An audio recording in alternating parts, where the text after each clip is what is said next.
Frontier Culture Museum is a collection of living history sites that show life in the early United States, Europe, Africa, and pre-colonial America.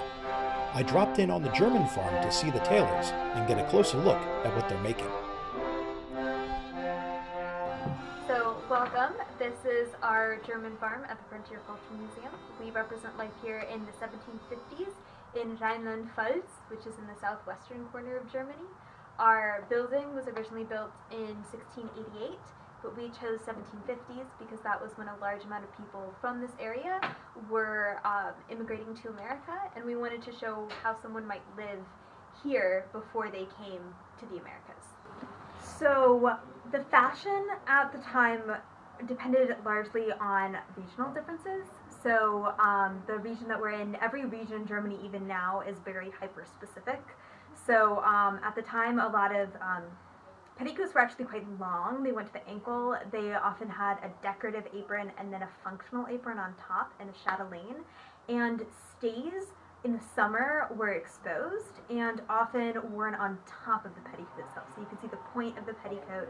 And then there are also some very interesting jackets that we see in some Swiss paintings that I actually really want to recreate. That is a jacket that has the lacing and then also extra fabric coming up underneath. It looks really weird. It's not like a stomacher, but it's very interesting. And we don't actually have a lot of men that work on this farm, so I can't really speak to men's fashion here. But this is a men's coat, yes? This is a men's coat. This is for our blacksmith at the Irish Forge, so it's a little bit earlier.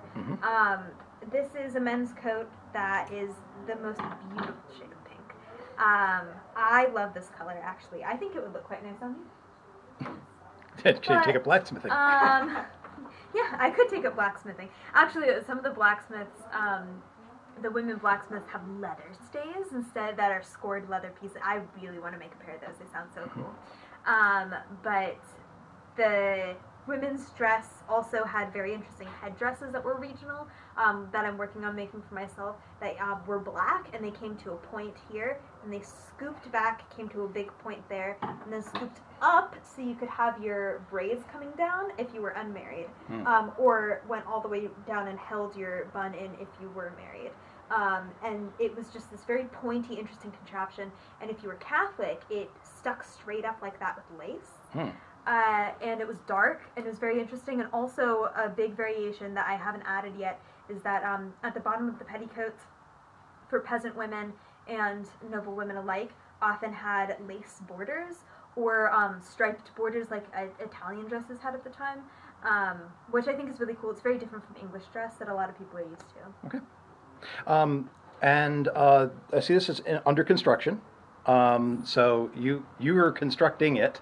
So it's unlined at the moment, or is this flat felled to be worn unlined? This is mostly unlined in the body, but it is lined here in places of high stress. It's lined in the skirt, and then it's lined where the buttons are, but sometimes this seam would be felled in wool coats. It would not, because it wouldn't fray, but with linen we were afraid of it fraying, and so we consulted each other, and we were like, should we fell it? Should we fell it? Yeah, we should fell it. So I'm not sure. Are you going to fell the arm? They will be French seamed in the arm side in order to push the sleeve cap out for optimum mobility. That'll be awesome. That'll look really nice. Yes, they pay for the big bucks.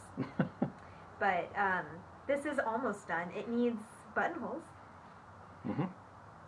Would anyone like to do the buttonholes for us? Please.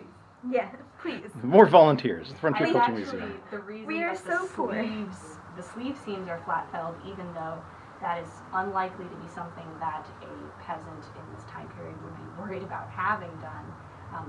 The sleeve seams are flat felled because I was so reluctant to start the buttonholes that I went to the utmost lengths to not do it.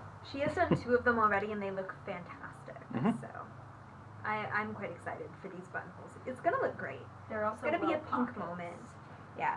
See, this will be deep enough for him, I think. Oh my. Yes. This would be nice. Also, because you mentioned your TikTok, could you say what your TikTok thing is, so that I can find you and send you a video? TikToker. Yes. I am. I'm a TikToker. My TikTok is folklore, but the E at the end is an X because I had that username for a while, and then Taylor Swift came out with an album. So my name is Lorelei, so folklore, and then an X, so folklore. That's what I tell people your handle is. Folklore. I'm that on TikTok and Instagram. You're gonna get another environmentalist hot on your heels who's the folklore X, and then you're gonna have to change it again. That would be so funny. Please consider subscribing to see more of the Frontier Culture Museum and more history in VR.